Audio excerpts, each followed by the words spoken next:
I came to his mansion the first time in 2008. I was very heavily into my addiction, and it was getting worse. I was in jail, I was homeless. When I stepped on this hill, it was very evident that the Lord's presence was like overwhelming, and that in itself was like overwhelming. I met my husband here, and we were married for almost 10 years. In 2019, he passed away from an overdose, and that then tailspinned me back into the abyss, if you will. I was just active in addiction for a year, really bad. I overdosed. It has shaken me to my core, honestly, because you can slip away so easily and you don't even know that that's what's happening. And I didn't want to die.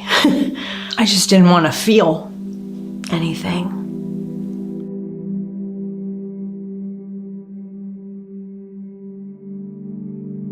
So my dad was a pastor, and they were in the mission field for about 3 or 4 years when I was from the ages of about 10 to 13.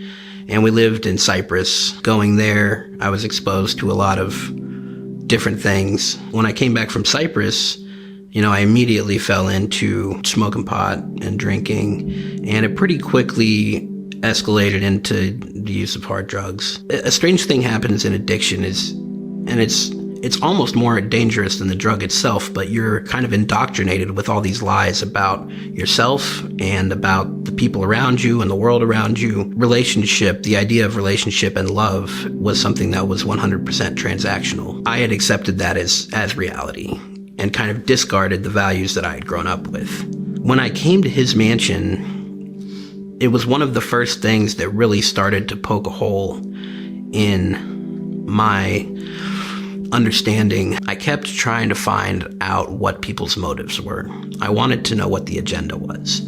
I wasn't paying to be here, and yet I had all these people around me who were really caring for me and wanted me to get better in a way that I hadn't experienced in programs or institutions in the past. And eventually, I had to admit to myself that there was no hidden agenda, and that there were these group of people who really just cared for me and wanted to see me experience healing and wanted to have a relationship with me despite all the things that I had done in my past. I think what shocked me more was like the genuine sincerity of just a genuine, like, we do love you and we welcome you here and we're so glad you're here. For me, it was like, you don't know me. You don't know the things that I've done. If you did, you wouldn't feel that way.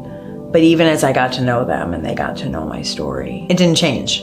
And that's shocking for someone who always had to look out for themselves. I always thought that I could experience freedom from my mistakes and my shame and my past behaviors by starting fresh and having no one know me. But the truth is I didn't experience freedom from those things until I allowed myself to be fully known and experience love despite the things that I've done. The people here were absolutely instrumental. And of course, this is a great program. But the most important thing, the most impactful thing on my life has just been having relationships and having that experience of being cared for and being loved, despite what I thought about myself at the time.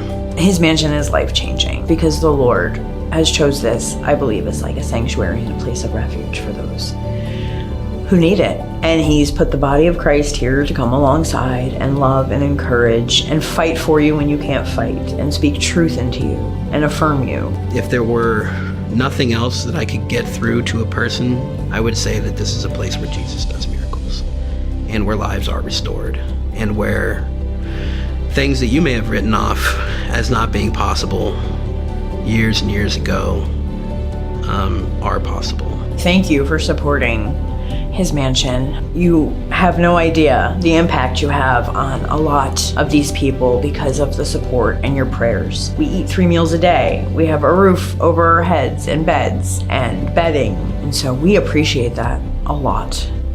And we are very thankful for it.